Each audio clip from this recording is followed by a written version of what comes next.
पुणे जिल्ह्याच्या शिरूर तालुक्यातील इनामगाव येथे 15 जून रोजी एका शेततळ्यामध्ये 5 लहान मुले पोहण्यासाठी उतरली असता त्यांना पाण्याचा अंदाज न आल्याने ती बुडू लागली।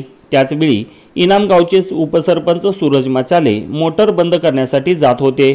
त्यांनी ही घटना पाहिली आणि क्षणाचाही विलंब न करता कपड्यासहित पाण्यात उडी टाकली आणि त्या बालकांना सुखरूप तळ्याबाहेर काढले। त्यांच्या या धाडसी कार्याबद्दल संपूर्ण महाराष्ट्रातून त्यांचे कौतुक केले जात आहे। अनेकांनी त्यांचे सत्कार देखील केले आहेत। या घटनेचा थरार आपण त्यांच्याच तोंडून ऐकणार आहोत। शिवशाही न्यूज शिरूर प्रतिनिधी फैजल पठाण यांचा विशेष वृत्तांत। दिनांक 15 जून 2024 रोजी दुपारी 2 वाजता मी इंदापूर या ठिकाणी निघालो होतो पाहुण्यांकडे। त्यावेळेस बोरवेलची मोटर बंद करण्यासाठी त्या स्टार्टरपाशी गेल्यावर त्याच्या शेजारीच एक 100 फुटावर शेत आहे। त्या शेतामध्ये 5 मुलं पोहत होती।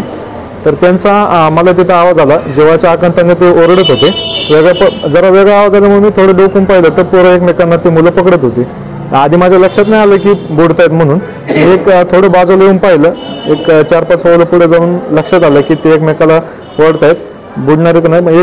एक त्यांनी डुबकी घेतली, एकदा बुडले, मग लक्षात आलं की मुलंही बुडत आहेत। मग त्यावेळेस मी तसाच पळत सुटलो तिथून। लक्षात आल्यावर चालता चालता मी पळता फक्त मोबाईल साईडला फेकला आणि कपड्यांसहित पाण्यात उडीत घेऊन त्यातल्या 3 मुलांना आधी बाहेर काढलं। म्हणजे 5 मधल्या 3 मुलांनी मला पकडलं, 3 मुलं मी बाहेर काढली, त्यानंतर राहिलेल्या 2घांना बाहेर काढलं आणि अशा पद्धतीने त्या 5 मुलांनी इथून बाहेर सुखरूप बाहेर काढून त्या ठिकाणी निघून गेलो आम्ही तिथून।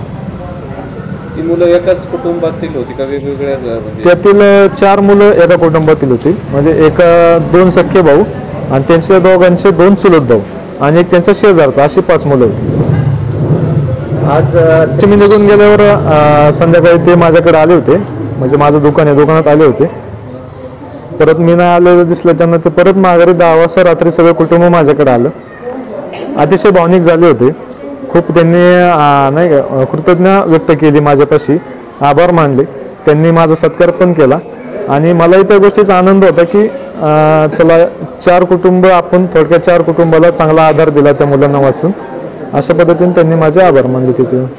5 मुलांना वाचवल्यानंतर तुमच्या मनामध्ये अशी काय नंतर ही आली का कल्पना का आपण हे काम झाल्यानंतर काय तुमच्या मनामध्ये असे काय विचार आले? ज्यावेळेस घटना घडली त्यानंतर मी तिथून निघून गेलो। मला काही नॉर्मल होतं, मुलं काढली बाहेर, 2 मिनिटाचा तो प्रसंग होता आणि मी इंदापूरला निघून गेलो। त्यानंतर संध्याकाळी ती जरा बातमी सगळीकडे व्हायरल झाली। दुसरा दिवस गेला आणि ज्यावेळेस पत्रकारांनी बातमी दिल्यावर सगळी महाराष्ट्रातील गेल्यावर मला फोन आले सगळ्यांचे, बऱ्याच ठिकाणावरून, सामाजिक कार्यकर्त्यांचे, राजकारण्यांचे, सगळ्यांचे फोन आले।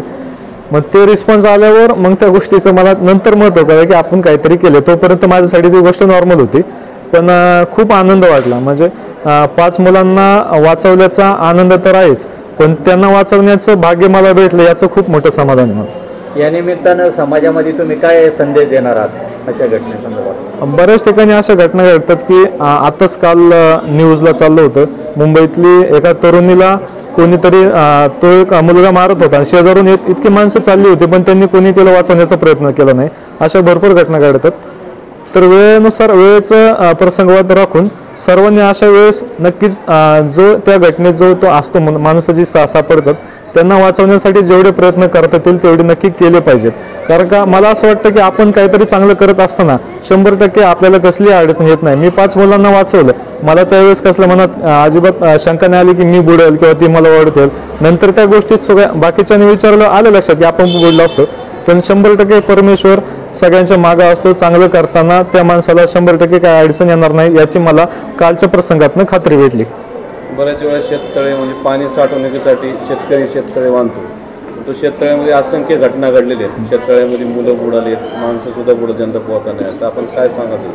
नक्कीच शेततळ्यामध्ये शक्यतो मुलं पोहायला जातात।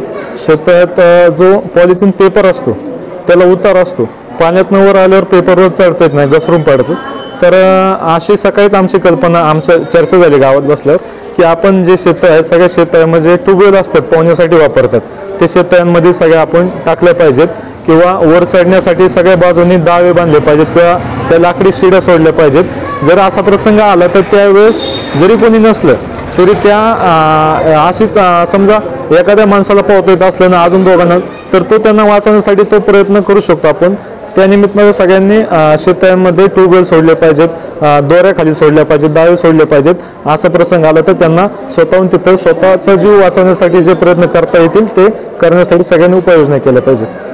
आपण पाहिलं का पुणे जिल्ह्यातील शिरूर तालुक्यामध्ये इनामगाव या ठिकाणी जी घटना घडली आणि त्या घटनेमधून खरंच एक समाजासाठी सूरज यांनी मचाले यांनी अतिशय कौतुकास्पद कार्य आणि धाडसी कार्य केले. त्यामुळं महाराष्ट्रनामा आणि शिवशाही न्यूजतर्फे त्यांना आमचा मानाचा सलाम. ताज्या घडामोडी जाणून घेण्यासाठी शिवशाही न्यूज यूट्यूब चॅनलला सबस्क्राईब करा. आपण हा व्हिडिओ फेसबुकवर पाहत असाल तर फेसबुक पेज फॉलो करा आणि शिवशाही न्यूज.com या आपल्या वेबसाईटलाही भेट द्या.